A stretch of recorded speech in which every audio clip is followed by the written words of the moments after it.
Hello, critters. So you finished The Legend of Vox Machina and you're craving more, right? You think, I know, I'll go watch the original campaign. Excellent idea. Until you hit play on episode 1 and two things smack you in the face. The questionable sound quality and the 3 to 4 hour runtime. Yikes. Don't worry, we've got you. We're diving into the chaos so you don't have to. We'll sacrifice our ears and our evenings to bring you the recaps, highlights, and all of the behind-the-scene magic you crave. Welcome to Vox Rewatch. Because the past deserves a second look. With better audio. We're just a bunch of longtime friends and proud critters who love the chaos, the characters, and the wild ride of storytelling. Join us as we dive back into it all with lots of laughs, way too many theories, and probably some tears too. I'm Doug. I'm Connie. And I'm Eric. This podcast is part of Tabletop Tether, our nerdy little home for TTRPG content, deep dives, and unapologetic fan joy. Just so we're clear, Vox Rewatch is an unofficial fan podcast and isn't affiliated with or endorsed by Critical Role in any way. All right, friends, let's set the scene for episode 9, Yug'Voril Uncovered. Vox Machina is still deep in the Underdark, beneath Craghammer, and things have officially gone off the rails. They're technically on a mission to find Lady Kima, but before they can leave, they have to deal with the fact that they have a very captured, very unconscious Grog. The stealth plan lasted about 5 seconds before Vax put a dagger through Durgar's skull, and then from there, pure chaos. Some of the highlights include Tiberius being Tiberius and fireballing the entire area, including Grog. Scanlan coming through with a clutch banishment on Queen Lara, literally grabbing her and shunting her out of existence. Keyleth as a massive earth elemental, basically playing NFL linebacker and sprinting away while carrying Grog and the entire prisoner cart. Once the dust settles and they finally catch their breath, the group pushes further into the dark when they found an underground lake. It's this massive, eerie subterranean lake that surrounds a large island, which contains their eventual mission, I guess, with Lady Kima. But yeah, so tonight we're breaking down the fallout from the rescue and the awkwardness of rock speech, and what it means now that the party is staring down a sea of glass. Let's dive in. Was great, Eric. I love that. This episode, it felt like another one where everything and nothing happened. That there was the first half of until they had the break, it was all combat and so much happened, but also like so much didn't. Right. One thing that I will say with this episode that was kind of annoying to me, and I don't know if it was annoying to you guys, there was so much cross table talk this game, more than some of the other ones. Yeah, definitely. And I think we've talked about it before that there was cross table talk, but this one specifically, especially after combat, which I know we're jumping ahead, but Matt was trying to talk to was it Tiberius or someone, and everybody else was just talking, and it was so hard to catch up on what was actually happening at the table while all the cross table talk was happening. And that is one thing that I am happy that does not carry on as heavily as the campaign goes on. So if you decide to listen to this, just know it's annoying as all get up. Yeah, I definitely noticed everyone having that problem. But it was everyone. Yeah. I think every episode I've watched so far, I've specifically noticed when, like in the midst of planning or talking about what the plan's going to be, Tiberius, Orion trying to get Matt's attention specifically while they're having their conversation. Of course, Matt wants to hear this conversation too, but this was just everybody, and it was very distracting, very hard to follow because everyone was pitching in at the same exact time every single time. And I think that's why the plan went to hell immediately. Is because who knew what the plan was? Nobody knew. Yeah, and everyone wanted to do something. They're all saying they were going to do it, while everyone else is saying they wanted to do it. And Yeah. it was just chaos. Yeah. Immediately. When we talk about the early like Critical Role table feeling like a home table, that truly felt like a home table that needed to be corralled a little bit of just everybody. Like kids game. Yeah, it did. It felt like when I run with my kids, and I'm just like, oh, you all have great ideas, children. Everybody's ideas are valid. One at a time. And most of you are wrong. Yeah. But it ended up being Vax that was just like, you know what? I'm just gonna assassinate him. Let's go. And just Liam was like, let's go. I'm done talking. And in he goes. And we get to see Vax be Vax. I feel like that's a rogue thing, though. It is kind of. Yeah, the rogues are usually the ones that run forward and like do the stabby stab before everyone's ready. We cause problems and everybody else gets to fix them. I'm playing a rogue right now. I would know. Yeah, kind of looking at Doug there. Yeah, Pim was awesome when it came to shadow stepping. I feel like at this point, I haven't even played with Pim, and I know that Pim is such a thorn in your side, Aaron. I tried to kill him so many times. So many times. So yeah, we did have Vax actually get to assassinate this one Duragar, and he tried to wash. Remember? Sorry, before he did, he said, "Guys, can you just give me 5 minutes to stab somebody?" Yeah. And then he did manage to make it work. Tiberius didn't help, but yeah, definitely got him. But and then he tried to wash, rinse, and repeat, and all of a sudden they're like, "Oh, they're not dead. What do you mean he's not dead?" And combat ensues, and people are I don't want to say they're panicking, but it went off the rails, but thankfully they did kind of get their act together. Yeah. Yeah. Oh man. Well, what a start. Yeah. It could have been so bad. And then you had said before of Tiberius being Tiberius. Yeah. This was the I don't care how big the room is, I cast fireball moment. Yeah. I mean, if you are a wizard, you've done it. Either on purpose or accidentally. It's happened. I know that I have been like, yeah, I cast fireball. I'm like, oh, I hit who? Oops. That's why you take careful spell, saying as my sorcerer who did not take careful spell. I've never played a sorcerer.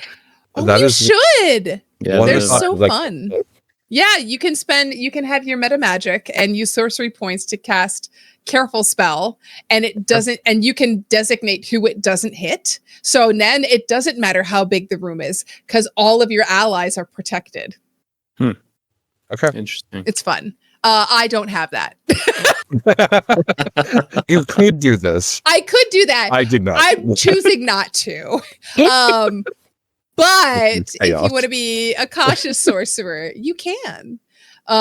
It was interesting hearing him being like, like realizing he hit Grog, because he genuinely was just like, oh yeah, I'm gonna fireball Queen Allura because she's right there, not realizing that Grog is unconscious in the cart. But I mean, it did actually wake Grog up. Yeah, it did. Yeah. Yeah, he said I want it in the middle, the juicy spot between those three. And that's Matt's like, here, spot. And he points. He pointed at the map. And he's like, yeah, right there. And then after he's like, oh, of course I would have known he was there. I pointed at the map. Oh, okay. It was like completely not paying attention to what Matt was asking him. Mm-hmm. But then there's a realization and he's like, yeah. Okay. That's fine. Yeah. And then like Travis pops in. Oh, I can take it. I can take it. Trying to like brush it off. I truly wonder how many times all of them have suffered at the hands of errant fireballs before this, because it seems like this is not the first time that it's happened. Right. Yeah. I don't know though. Like I think every time I've played, there's always that one player that's like, it doesn't matter if I'm there. If you're gonna do something, do it anyway. I'll take it. Like it's okay. Yeah. And I think Grog's that player in this game. That's usually your tanks. Your tanks are just like, he's I'll got tank. so many hit points. Yeah, but he wasn't raging, so he loses all of them right away. He doesn't have them. Yeah. But he's a big sack of hit points. Right. It's fine. Everything is Speaking fine. of big sack of hit points, that stone shape that Keyleth does. The Earth Elemental. Earth Elemental. Yeah. The Earth Elemental, that's right. Holy cow. I don't know if it was this episode or the next one that she basically said how many hit points she had as the Earth Elemental. I think it's the next one. Probably the next one, because she doesn't really do much battle in this one. But yeah, like, holy cow, that thing's a tank. I think druids are broken, at least in 2014 rules. Moon druids specifically are broken because I just did a breakdown on druids recently, and normally your CR level is really low for what you can transform into. Like your wolf, your spider, your alligator, like crocodile, those sort of things. Moon druids, they have a whole different set and ignore like the prerequisite CR levels. And have a whole different table that they go off of. So if you want to be a powerful shifter, then Moon Druid's the way to go, because that's when you get the elementals and all of the other things. I can bring it up, but it is. I'll pull it up because I just did a whole D&D 101 on this, where where is it? Yeah, so. The rights of your circle grant you the ability to transform into more dangerous animal forms. Starting at 2nd level, you can use your wild shape to transform into a beast with a challenge raging as high as 1. Normally, you were at a quarter CR. Right. Yeah. And at 2nd level, you are already CR1. And then you ignore the max CR column in the V-shaped table, but must abide by the other limitations there. And then at 6th level, you can transform into a beast with a challenge rating as high as your druid level, divided by 3, rounded down. Dang. So like, yeah, moon druids are broken. In fact, they are. Yeah.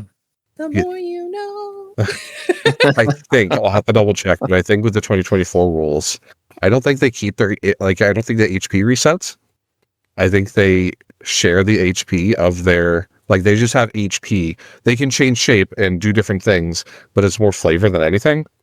I don't think that I'll have to double check. The only reason I thought about this was because of Camping 4 that's going on right now. I'm watching the episode of Bria transformed into a wolf and got hit, and it like didn't transfer out like she. So either I misheard something, or I'll have to check on it later. But yeah, I think 2024 rules they nerfed the druid. Oh, I need to know this right now. I can look it up. I don't want to turn my back to the camera, but I am anyway.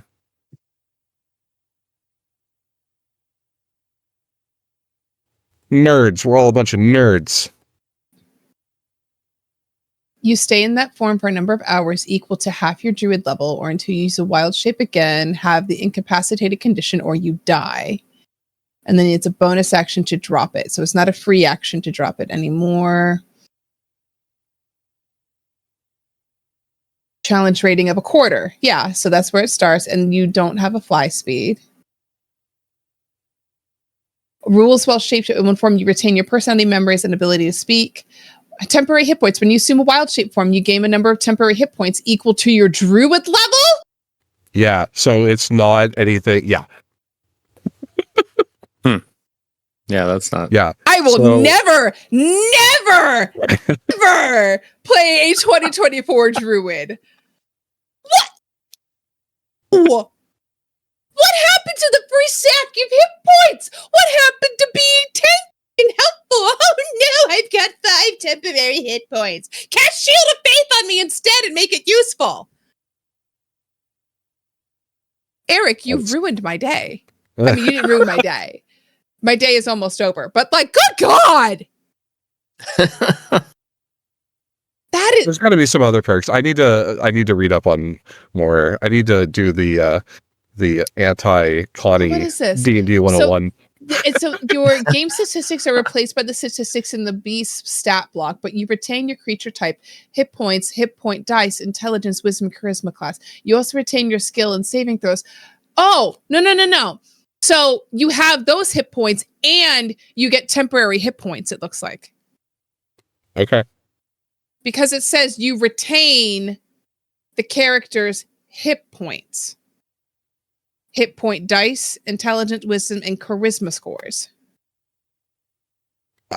Is that you retain your character? You don't get to Right. like Your game your game statistics are replaced by the statistics of the beat stat block. But you retain your creature. I read it wrong. Yeah. Yeah. So if you're at 15 hit points out of 30, then you're still at 15 out of 30, but you get some bonus HP. I am so angry. I have caused myself, like, my internet connection to make me less clear. That is the rage that is pouring off of my body. That's why I don't have clear video. It's not that the internet is cranky because it's foggy outside. No, it's because druids are horrible now. Oh my God. No, they're not horrible. They're just not OP. Right. They don't have. That was pretty OP. Give me like the extra 10 hit points, not equal to your druid level. Okay, listen. That stops them from being like, I'm going to just transform into the tankiest thing over and over and over again so I can just run in and destroy everything. It's my punch. I didn't hear a word of that. No, she's so angry she burned out her mic too. It's what you're supposed to do. I don't think that is the spirit of the druid. No, the spirit of the druid is to stomp on everybody as a triceratops or a mammoth, just like gore them over as and the over spirit again. of the rogue is to kill everyone. Exactly, right? That's the triceratops is the bard move, clearly. It is the Yes, that is the bard move. It is the bard move. If you've watched campaign 1, you know what we're talking about, but later Scambo. We'll get to that. We'll get to It's that. it's literally one of my favorite moments. 2 more episodes. Wait, what? Fine. No, well, No. Wait, what did you say? no, Which that's in Genesis? the Briarwood arc. Yeah, we're talking when Briarwood arc. Scanbo happens. Pterodactyl. That Then. Triceratops. Oh, Pterodactyl is what he. Yeah. okay. I haven't gotten that far yet. I haven't listened or watched ahead. Eric Spoilers. and I try to go an episode at a time so Spoilers. that our brains don't meld together. Unlike you, Doug, who wants to listen to everything to be here's the thing. prepared because you're the analyst. But what I do is I listen, but if I listen the same one over and over and over again, it gets rough. So I listen to like 3 in a row because I'm working. Constantly being able to listen to all 3, and then I go back and I start over and I listen to 1 or 2. Yeah. But I listen to that one the most. I mean, you're the one that has the most retained information from these, obviously. Right. It's just Eric and I are here to fact check you. It's like, next episode. No, that's fine. That's fine. You can fact check me. That's fine. I got the dinosaurs mixed up in my head. I have a 3.5-year-old. I hear all of them. But I do. All of You turned them. into Barney. 100%. It was definitely Barney. That's right. Big and purple. Oh wait, that was the other that we didn't my discuss God. tonight. Oh my God. Now I can't. I'm stuck. I'm so stuck on this druid thing now. Like, Okay, well, let's move on to, we just talked about Scanlan and the banishment spell that he used. ready to move on, Eric. Well, the whole distraction that he created by calling her so out. Good. You know, like I want let's negotiate, let's have a chat and talk, and like insulting the Queen not Alora? temple. No, insulting her. Oh, like, but measly fortress. we're from the other creatures, but we are from the outside, but you're the from normal, down here. the normal world, right? Yeah. And the hovel that they called a fortress. That's right, this hovel. And then ultimately, Yeah, he called it a hovel. I would promise, but I don't make promises to dogs. Yes. And like he's like intimidating her, but then he's like completely just stabbing her in the back with these insults the whole time. It was beautiful. That was less of a I feel distraction and more of aggroing. Like, oh yeah. Yes. Oh, that was so aggro. Yeah. And maybe it's because he was Pushing where the he sits at the taunt table. Maybe the aggro comes out more often. He has to let that out in another way. Yeah, he's right by the taunt person pushing taunt over and over and over again. But he does. It was so good. And like, I think that was the first time that we really heard him like speak so like demeaningly to anybody or any of the creatures. Like we've heard like bits and bobs of it, but just to hear him just be like, laying down the back. You're like, and I think Travis was like, can you like conjure a mic to drop? Like that would be yeah. perfect. But it was good. It was so good. And then while he was doing that is when Keyleth turned into the elemental, I believe. Yes. So it was kind of also acting as a distraction while she was trying to go and rescue Grog. Yeah. But oh man. And then she did get over to Grog, and we learned that that's when we learned that she couldn't speak common anymore. Right. Which, yeah, we'll see in the future. Keyleth and her elemental voices are always fantastic. Oh my god! And poor Grog doing his best with his intelligence of 6, being okay and just going with it. Yeah. Oh man. But we had that fireball, we had that go through, and then Scanlan with that crazy I'm gonna go in and hug her. Right. Which and just yeah. I will tell you, I love to hate the banish spell so much because it's so great when it works at your table when it's not against you. Right. And like my home game last Monday, we're all level 4, and we were fighting this eldritch horror, this horrible thing that one of those boss fights that's set up to teach you a lesson you're not supposed to win kind of things. And then our ranger's like, I'm gonna shoot a banishing arrow. The DC is 12, and the thing rolled a 4 and a 7 with advantage and got banished, and we're like, yep. it worked. And I feel like everybody at the table had that same reaction because she's this magic caster. She should be good at these saves, and she failed them. And I think even said even with advantage. I don't know if Matt said what she rolled, but at least said even with advantage it worked. And just all of them being like, yeah, like such a clutch thing, and giving them that like time to breathe and figure out what they want to do, and like literally surrounding her. Well, that's like, I don't know, you plan as a DM, you plan to have these like awesome bosses, and your players end up figuring out a way. When this happened, I thought of, so our home gamer, Pim's, this is Pim again, leading up all the way to this giant dragon fight. And I'd given Pim, because Pim liked to take chances, this potion that you roll it. Basically, you roll a death saving throw. If you drink this potion, you roll a death saving throw. If you fail it, you die instantly. If you don't, you're healed instantly, like 100%. What does he do? Flies up to the dragon, drops it in the dragon's mouth, and makes the dragon drink it. And I'm like, you son of a bitch. Like, what? It didn't work. But you wasted a saving throw, or one of my legendary saves. Oh. Yeah.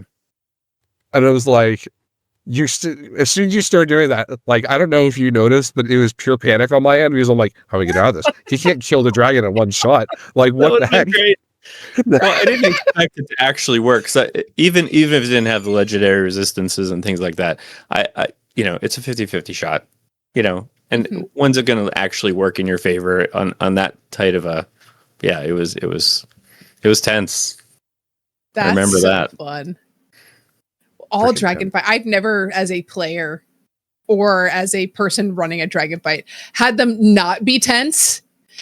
Right. Of course. Yeah. But No. that's so fun. I love miss it when him. Do we need sorry, to do go ahead. a one shot? Is that something Oh, we need to he do didn't where we die, by play? the way. He's still No. out there. Do we need in to the play a world. one shot where we're all characters that annoy Eric as much as humanly possible? Yes. And Eric gets to DM it, and you can play Pim, and I can be Absolutely. Pim. Can I be Pim Jr.? Or like Pimmery? Memory? No. Or I could No. be Jim and Pim. Pim and Pim. Jam and Pim. Pim and Jam. No. The DM is dropping boulders on everyone. Media shower. Whatever Yeah. it's I'm called. shadow stepping everywhere. You'll never hit me. I freaking hate that. Pim needed to die. Here's one thing I will say. Liam, as a rogue with the assassination feat, has used it way more often than I ever did. I think really does initially, utilize it so well. yeah, I think part of the problem with my rogue was I was a rogue monk, so I didn't level up my sneak attack damage as much as he has, and there weren't very many opportunities to use an assassinate feat in the campaign, like through the encounters that we had. Maybe we didn't scout out ahead enough and see those things ahead of time. But I think what saved it was my shadow stepping as a monk. I automatically got advantage. So when I did have the opportunity, it was huge, but it didn't happen that often in those particular cases where I could just straight out assassinate someone and automatically crit. I think it was mostly just getting advantage for the sneak attack and, taking advantage of the shadows. But yeah, I really like hearing those details about Vax because I didn't have all of that. That damage is impressive every single time. Yeah. If we talk about impressive damage, Percy was really dishing out with just Pepper Box. Because he was like really taking out, because it wasn't just Queen Allura. There was also like that Mind Flayer that like stunned many people in this combat, that we were taking out the Mind Flayer. And I remember him saying, and this is just Pepper Box. This is even bad news. Like like about himself. Like Percy really kind of came through. And I feel like this is the first time we actually gotten to see like how later stage Percy, like once we get into the Briarwood arc, and maybe I feel like when we kind of iron out some of the gunslinger like transition over, like as we're like he and Matt are figuring out this homebrew class they made for him, because I don't know how often he has to reload Pepper Box. I think Pepper Box has like 6 rounds or something. The 6 round, yeah. But I didn't hear any of that reloading or jamming, or which still happens, but it was just cool to see like Percy be like boom boom and opening with taking his action surge. Yeah. It's like, I'm gonna take my 4 shots. Face. And then Matt's like, you're gonna use your action surge? He's like, yes, and just boom, boom, boom, boom, boom, boom, boom, and just laid in, and you're like, oh, okay.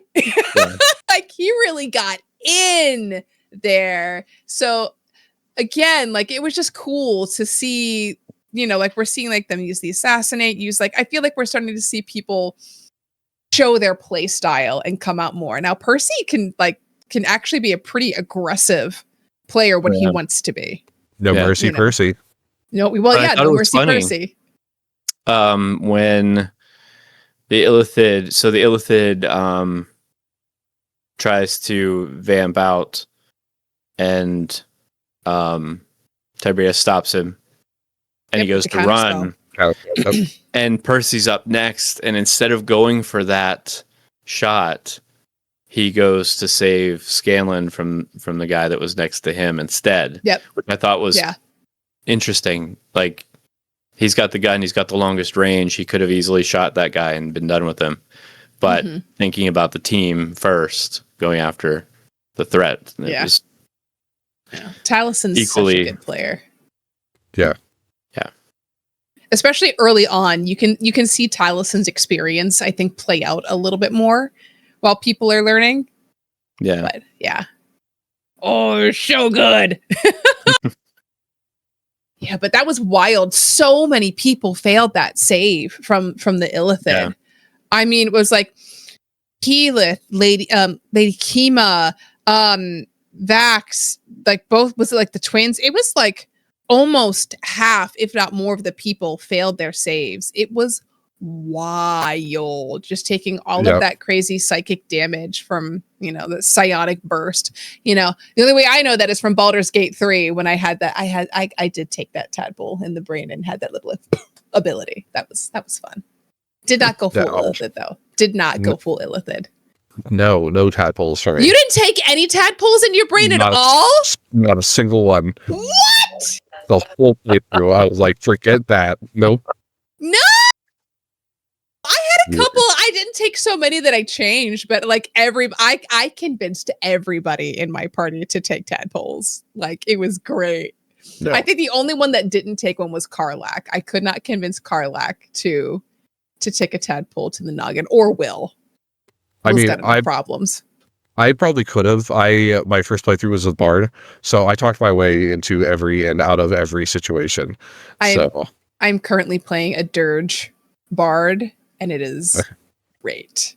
I am going the Dark Urge Redemption arc because after I did one time where I played an evil run through, and it was Undertale, and that was probably the worst game to ever play an evil playthrough in, because the game remembers and it calls you out. And like, I did a neutral run, and then I did the genocide run, and then I did the pacifist run, and it calls you out, and I'm like, I hate this guild. I don't know. I mean, I'm the person that already feels bad talking mean to people in video games. Like, I don't like making like the NPC sad. Sorry.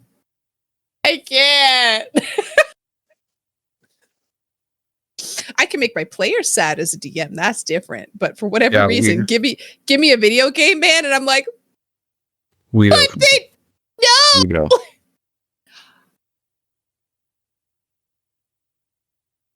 Flatter me. Stupid house. Stupid broom closet. That's right.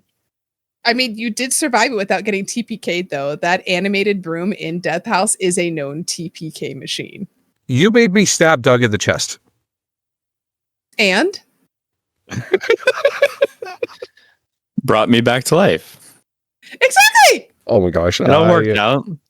I miss that character. I love Nan was so. We can come back to it. We can make Rogar. What's his name? Rogar. Yeah, he's the one that made everybody fight the vampire spawn in the basement when nobody wanted to. And he's like, but he's undead. He's got to die. And they're like, no. Yeah, that was kind of my fault. We almost died that time. That was really bad. That, Eric. Real bad. Listen, I was playing my character. That is accurate. Generally, if you find a vampire in a basement, you leave it alone. Just leave it there. That's fine. Just let it be. Nope. But not Eric. Nope. Nan looked up to you. That's all I'm going to say. Oh, Nan. Oh. But speaking of looking up to people, when Queen Allura comes back, she's looking up to all of Vox Machina, having her surrounded. Yeah, their Avengers moment, right? And she goes, "I guess we'll negotiate," or some kind of like the way that Matt. After 2 failed hold person spells. Oh right? Yeah, and then being grappled by Keyleth, Earth Elemental Keyleth. Then she says, "Yeah, I guess we could chat." And the way that Matt had her like voice break saying it was so good. Like, I guess we'll chat. Yeah. Didn't last long though.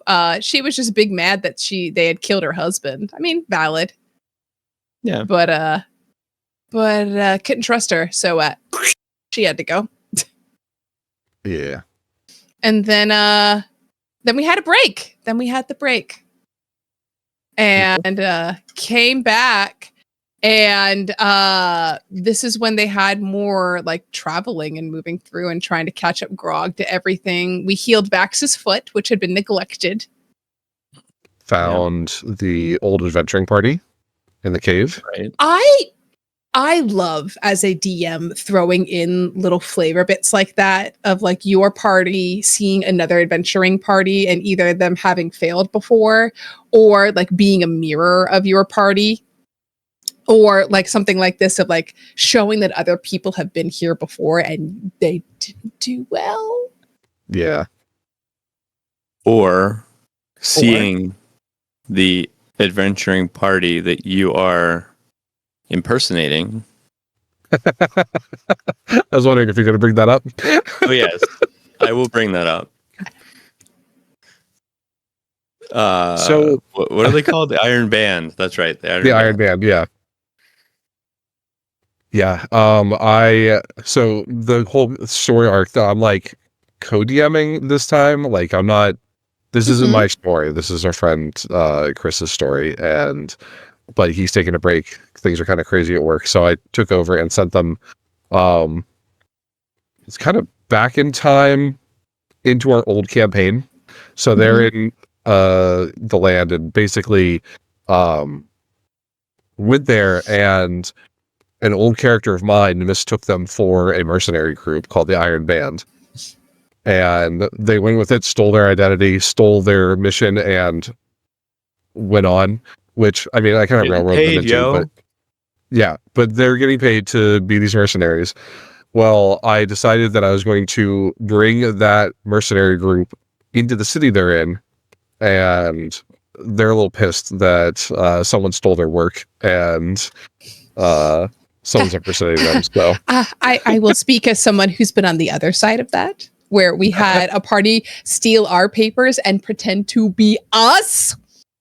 That's fantastic. That's awesome. If you ever want your players to instantly hate anybody, the leader, his name is Zella. Oh, it is on site with them every time. We're like, the wild arts that pretended to be us, and they got our money, they got our contract, they got the good place at the inn, they got all the food, and then we had to go around and pretend to actually we're the real ones. All I know is that my character drops the name everywhere, so that when we're out and we're back to our homeland, wherever we're going, we don't have any repercussions from this. No one's coming after us for crossing them. That's fair. I'm trying to lay down the breadcrumbs so that they'll go somewhere else. Yeah. But yeah, so my favorite part about them finding all that stuff and finding the armor and finding the inn and everything is the Vax and Vex sibling rivalry. Oh, yeah. I love it when those two fight and bicker. It is my absolute favorite. I also loved this being the first time of them, and not the last time of them coming across cursed armor. Oh, yeah. Yeah. Mm-hmm.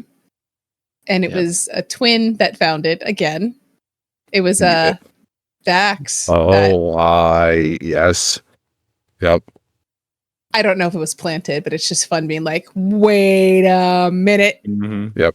But coming across that, and I love the fact though that Vax was trying to take the armor off of this little there was a dwarf or someone taking the armor off of them and then being cursed for a matter of 30 seconds until Lady Kima's like, I can fix this. And like, oh yeah, they had it prepared and was instantly uncursed. No idea what the curse was, what it did. We just got you're cursed. Never mind. Just kidding.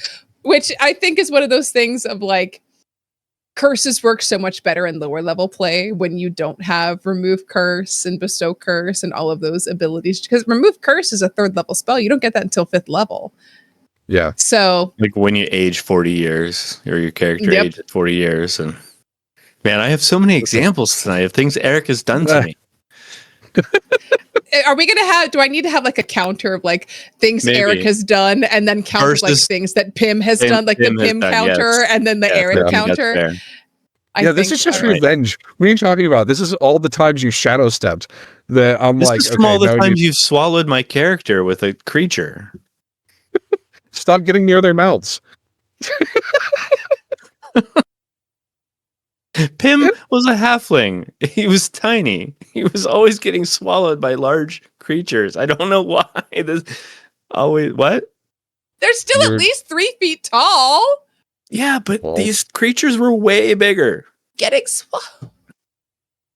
I think And a I as in frog, saying a like dragon. it's There was something else. Well, was something else. Can't I don't remember. remember. Yeah. what's the phrase? Who- Like, it's funny that I've gotten if I had a nickel for every time that something like this has happened, I'd have 2 nickels, which isn't a lot, but it's saying something. I'd have 2 nickels, which isn't a lot, but it's weird that it happened twice, right? Yes. Most people And wouldn't listen- have any nickels. Come on, guys. The Need aging more thing. nickels. That was just a situation where you all rolled horribly, We did. like real bad, and I didn't expect you all to roll as badly as you did. Just a Yeah. little bit. Yeah. It's fine. Everything's fine. I just have It's a fine. new white stripe in my hair somewhere as Yep. a reminder. Consequences. It's a good thing that Yeah. halflings live a while.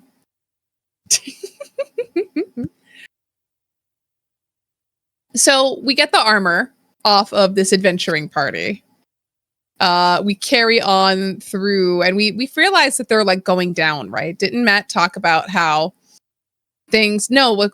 Oh, I'm thinking of a different part at the end where the room smells like sulfur. But they find the lake, like this big lake. Can I just say something? I loved the map that he had made for this. It looked Right? so nice.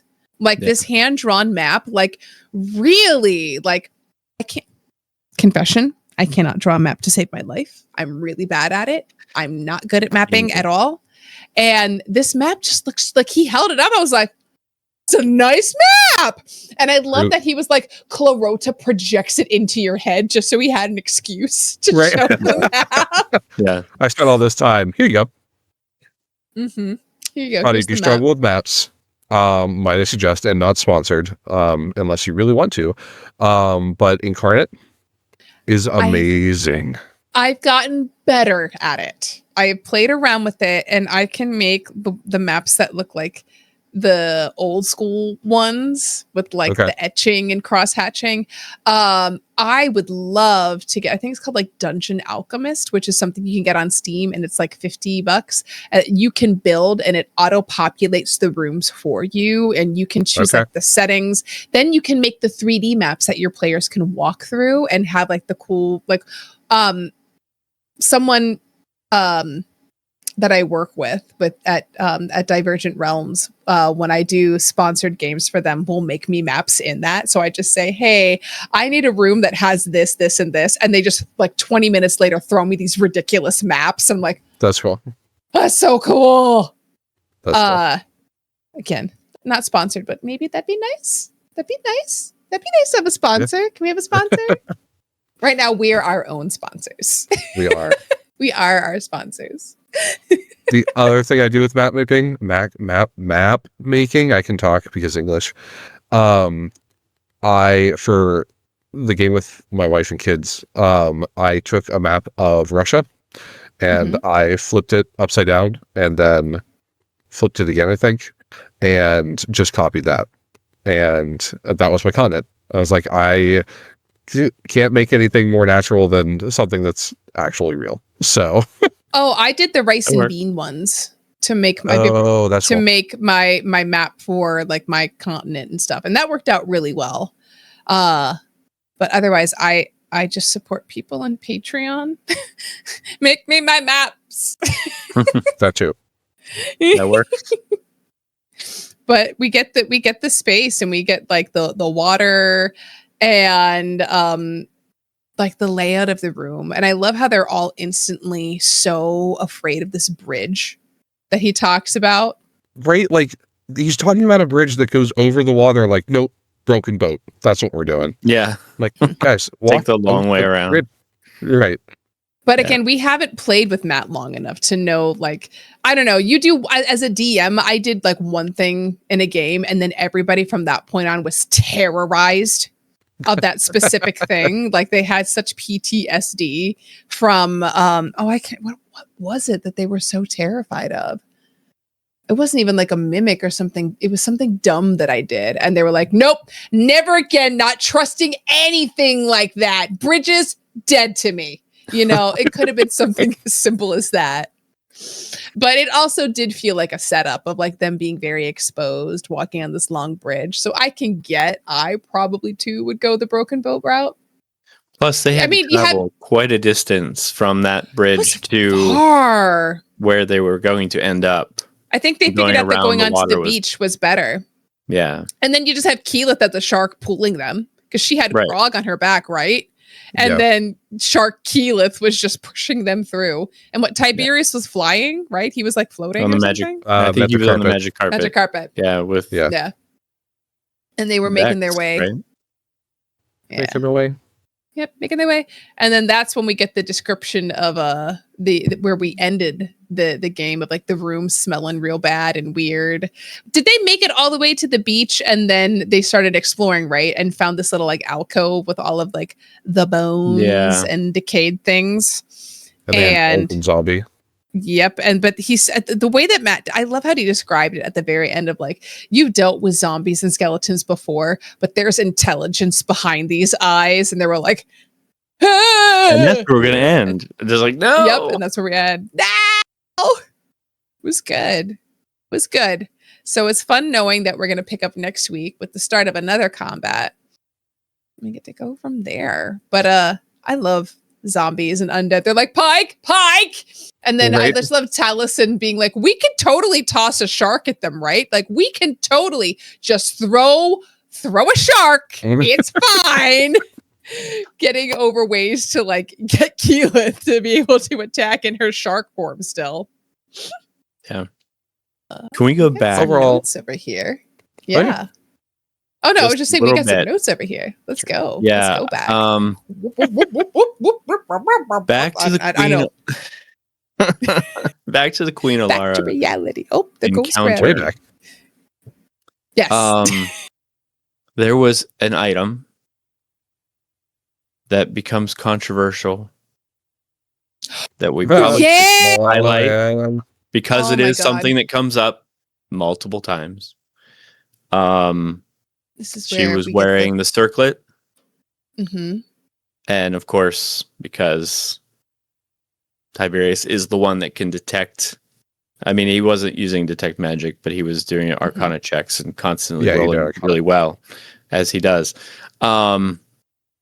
And of course, he immediately wanted to put it on, and Matt's like, no, you only have one head slot. You have the Ion Stone already. You can't have two. And of course, he didn't really appreciate that. So he switched it and put it on, but then he ended up giving it to Scanlan. And then the reason that he should have had the circlet is because he could do two concentration spells at the same time, and I feel like it was always not needed for him. Right, it's always a problem for him. However, as Scanlan says, can you share? Can you share this with anyone? Can anyone else use it? And it became that like, he just going to take all the good stuff. And they also found the amulet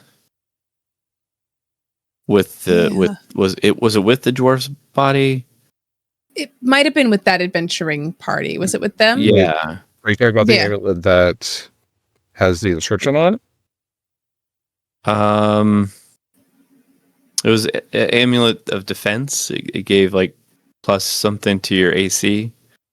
Oh yeah, that was Mhm. it was a shield spell. Yeah, That shield was spell. the amulet that was in the adventuring party. They found the cave after the battle. Yeah. Right. And Tiberius immediately was like, well, as a glass cannon, he felt Right. that he needed it, but he doesn't ever take damage. No. That And we're going to find out very rarely. soon enough with the famous line, "Are you even with us?" Right. Coming up with why he doesn't Right. take damage and stuff. Which is why I thought it needed to come up, because it does set the stage for a awkward moment next episode. I think it comes up several times. There's an animatic that I thought was funny at the time before I understood, with Tiberius at a whiteboard explaining why he is the better suited person for this item. And it is. Yeah. Go ahead. No. What's the worst part? No, it's just the worst part was that he waited. It was a night that Sam wasn't there. Yeah, he tried to take it from him, and he presented this case for why they should trade. Yeah, and Matt was like, "I'll think about it," as Scanlan, and it's like, why? Why is that the? Yeah, I think we're starting to see some of the problem player tendencies of Orion, of being like, we all have seen it before. Maybe it's not at every table, but I've definitely played at tables before where people hoard magic items and want them all for themselves. Oh, I could use this. I'm better with this. I could like I've dealt with people like that. It's like, I totally get that you could use that, but like, you've got 3, like all of your slots are filled and I have none. Can I please have this cool magic item? Yeah. I do feel for him a little bit, though. I think, Doug, you brought it up earlier that he was trying to talk to Matt, and Matt kind of like dismissed him. And I felt like, at least in this episode, there are a couple of times that Orion tried to do something, and Matt kind of like shifted to someone else and didn't focus on him. Mm-hmm. Not saying that his behavior is excusable, right? But at the same time, if you are feeling slighted multiple times, then, maybe that's what's causing some of the behavior. Yeah, that's true. But Matt's also dealing with a table full of, 7 people? At this point. Yeah. So it's difficult. It is not easy managing that many people and, trying to highlight everybody. And I also, I'm sure that if played long enough with Orion that, he's going to say something ridiculous. I don't want to deal with that right now. I'm going to focus on these players. Right. Like, maybe that's what's going on, but I don't know. I think it's chicken and there's a couple times in this case too, because is it because of Orion's behavior that Matt brushes him off, or is his behavior because Matt brushes him off? Yeah. Which precipitated the Mhm. next. Right. Yeah, which is said cause of that. I almost feel it's like when you're dealing with a toddler that they're causing problems and making things uncomfortable, that eventually you start tuning them out because it's just mom, mommy, mama, like all of that over and over again. And then it turns into like they had something important to say, but you've tuned it out because every time they say something, it's just look at me, watch me do this. You're like, how many times can I entertain you before like I have to finish cooking dinner? Yeah. But I did want to say something else that I thought was kind of interesting of like, we've talked about this a little bit before of like Orion doesn't know how to make certain jokes land without them being kind of creepy when he's talking about suggestive things. And Scanlan had been enlarged at one point in this and talked about when the enlarged spell had worn off on him, how he looked into his pants and was back down to a respectable 1.5 inches. Yeah. And everybody laughed. And I think it was because he made the joke directed at himself and not at affecting anybody else at the table. I don't think that we always need to have dick jokes in games. That's just my personal preference. Sometimes it gets a little old. I have played with a few tables where it's just dick jokes all the time. And like, time and place, guys, time and place. Get it, but like, come on.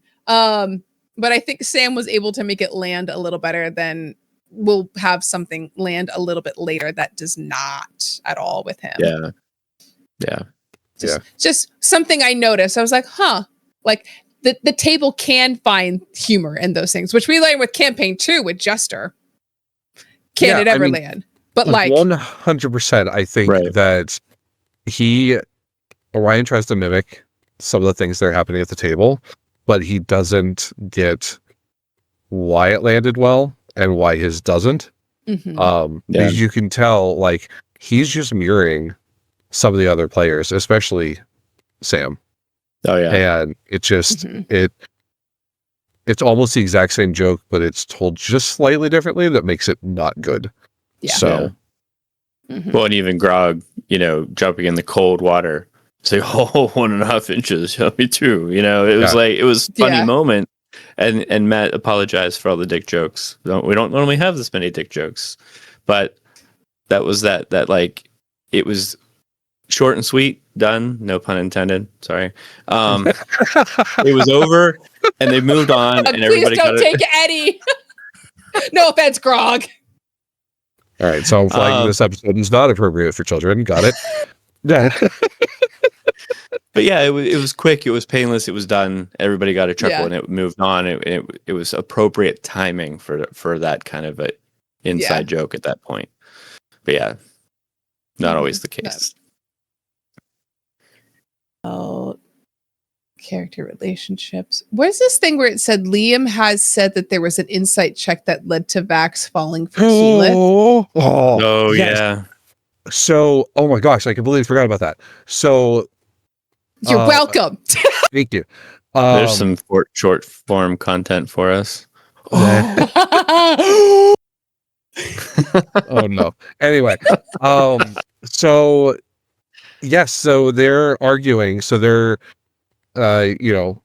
Scanlan pulls Lady Kima aside so that the rest of the party can discuss Lady Kima and what the party is doing, whether they move forward or they leave because they fulfilled their duty. They got Lady Kima. Yeah. And Vax rolls an insight check against Keyleth. So not only was it a inter-party insight check, it was also the first whisper. It was. It was the first whisper. But later in one of the recaps or one of the episode notes, I think at the campaign end, Liam mentions that it was that role that, and the information that he got from Matt, that made him decide that Vax was falling in love with Keyleth. Interesting. So I was really glad I caught it during the episode and I remembered that. But yeah, and I just thought it was really cool to be able to see that again. That is cool. Because spoilers, they fall in love. Spoilers. Whoops. Listen, you're listening to a recap podcast. Yeah. Yeah. There are going to be spoilers, all right? I think at this point, if you've watched like the Vox Machina on Prime, we already know that they like each other. I'm assuming that you've watched that and now you're coming here to not have to get the backstory. We're just giving you extra fodder and all those things that go with it. Yeah.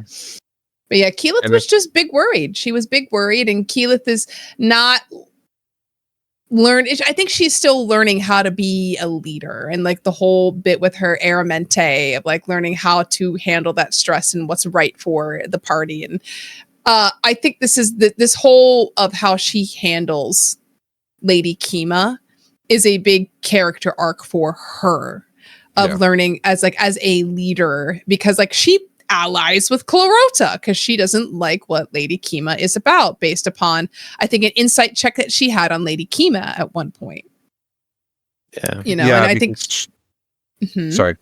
No, I'm just saying, like, where she hasn't learned to talk and rely on others yet. She's still very, I need to fix this myself. Yeah, I think, I don't know if there's a Mersha thing, but or if like she really baked it into Keyleth's story, but she's very anti the gods. And this is the first, not the first, because Pike is although Pike kind of goes against Sarenrae a little bit, but this is, I think, the first major character that is wholly dedicated to their god. And I think either Keyleth or Marisha bleeding through is like, Yeah. no, don't like this at all, and is just anti Lady Kima. So I mean, rightfully so, because she's panicked about her wanting to get the horn for herself and doesn't understand what she wants to do with it in Vasselheim. And we'll learn later what Vasselheim ends up being for them. But she's, because she doesn't communicate and doesn't talk yet. And that's one of the things about Keyleth is like, you can tell she's younger because she internalizes everything, tries to fix it herself, doesn't tell them why she's this way, tries to justify it with her actions instead of giving words and affirmations and things, which, Keyleth is just awkward. Not everybody's good with words. And Keyleth, not great with words in the beginning. Right. Mm-hmm. Yeah. I don't feel like I want to rate this episode. I wouldn't want to rate this episode either. No, like I said, I feel like a lot and nothing happened, which is just kind of when you have combat heavy episodes. That's just kind of how it is. Like a lot of things happened, but it was a lot of the battle itself and the combat, and then those small moments that you pick out of what happened. I think the role playing, as far as the Keyleth, Kima, Liam aspect of it, I'd rate really high. I mean, they did a really good job in their individual kind of story arcs, but as a whole, I don't think you can really rate this one honestly or fairly. No, I don't think it was a standout episode. I think it was a good one for setting up things for later. Getting back to this city, but we're in Clarota. Like Clarota said, this is where Kavarn is. Like we're back at the hive mind. Like this is finishing Clarota's quest that he gave to them of like, get me back to where these people are. And they're like, oh, well, where's your city? It's like, it's right here. Right. I feel like that's the thing that made it important of where shit's gonna go down later, because shit goes down. Yeah. It goes down. Stay tuned next episode when we talk about Tiny. Oh my gosh. I don't know. Yep. Next episode, Kavarn revealed. Yeah, Kavarn revealed. We finally find out what Kavarn is.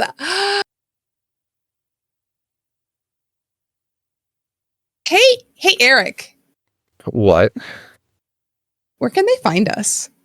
They could find us at Tabletop Tether everywhere.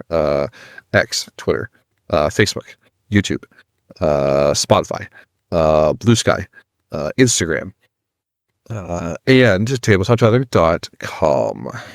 What can they find on tabletoptether.com besides Vox Rewatch? I mean, Vox Rewatch, obviously. Duh.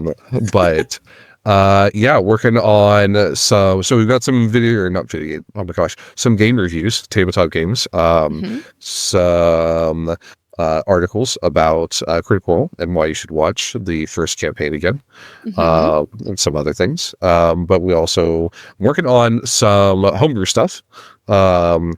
So got some weapons planned, things like that. So you can check that all out there. Go to the contact page, give us your email address, and we can send out tidbits whenever we get things posted and whatnot. So yeah, good times. When did the game reviews go up? We go up on Fridays. When did the game reviews go up? Trying. Listen, trying. Hosting and running a website and a podcast is hard, guys. It's a lot. It's kind of a lot, and working, full time. But trying to get those out on Wednesdays is what we're trying to do. So look on Wednesdays and Fridays. Vox Rewatch is going to be every Friday because you can use this on your drive home for your long commute Fridays, getting ready for the weekend, or put your earbuds in and wash the dishes and listen to us do your laundry and have a grand old time. That's what I do with my podcasts. Did you just say we're going to do their laundry? To us, do their laundry. Oh, is that bonus content? I hope not. Yeah, I don't do my own laundry. I'm not guys, doing watch me do my towels. Just load them in. Top washer. What do I guys go in the chat? What am I gonna add? The fabric softener? Okay. Full cup, half cup. Okay. And why is nobody joining our Patreon? I don't understand. We're Join us officially for off the exclusive rails. laundry content. Riveting. Separate your reds and blues. I don't know. I don't do laundry. Darks, lights, and whites. And towels. Yep. Yeah. Hey, Eric, Yeah. have you watched Neverending Story yet? Stop it. We're really close, guys. We're really close. In fact, you know what? I'm going to pull it up now. Hopefully this does it pop up on the screen share. It did not.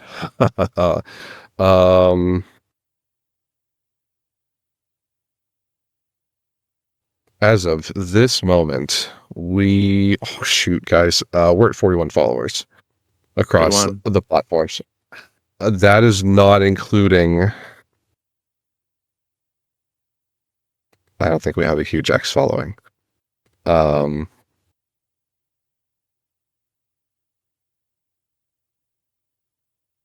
We are 44 followers, so 6 more, and I may be watching a movie with y'all.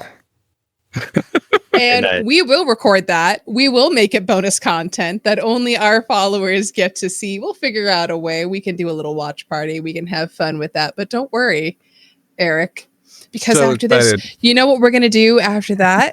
You know what we're going to do? What's that? Muppets. No. Nope. I'm out. Yeah. Yeah. Yep. Definitely. I'm out. Muppets. I just lost Muppets. those followers because I said I didn't want to watch the Muppets.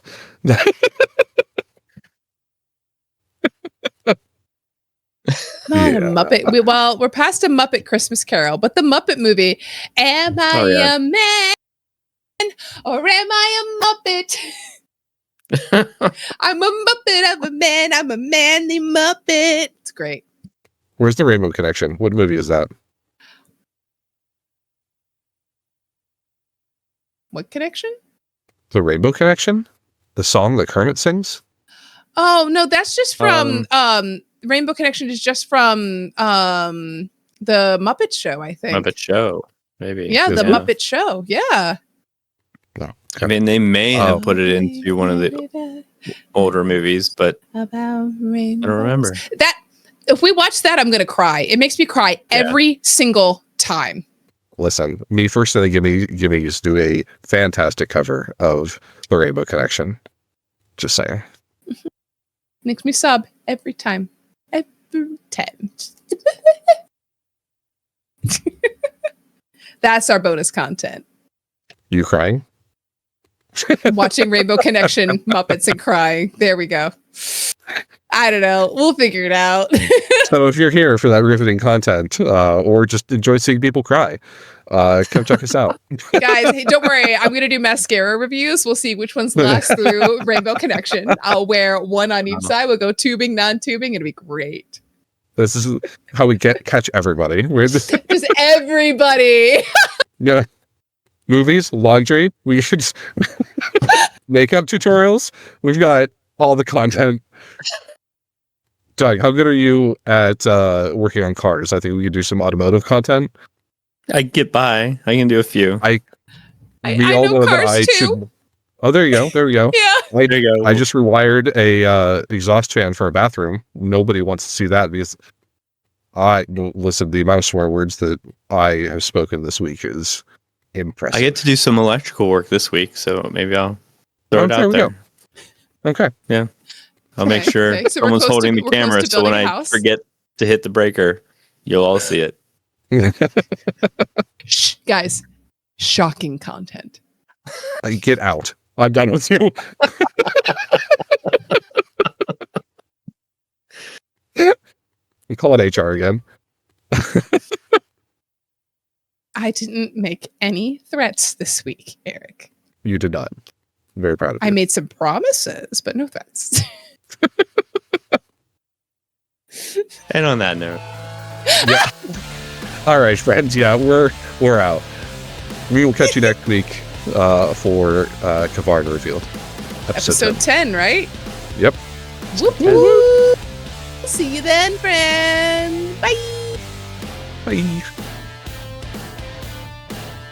Vox Rewatch is an unofficial fan podcast and is not approved or endorsed in any way by Critical Role. Critical Role and all related content are owned by Critical Role Productions. This podcast is for non-commercial, transformative use created under Critical Role's fan content policy. For more info, visit critroll.com.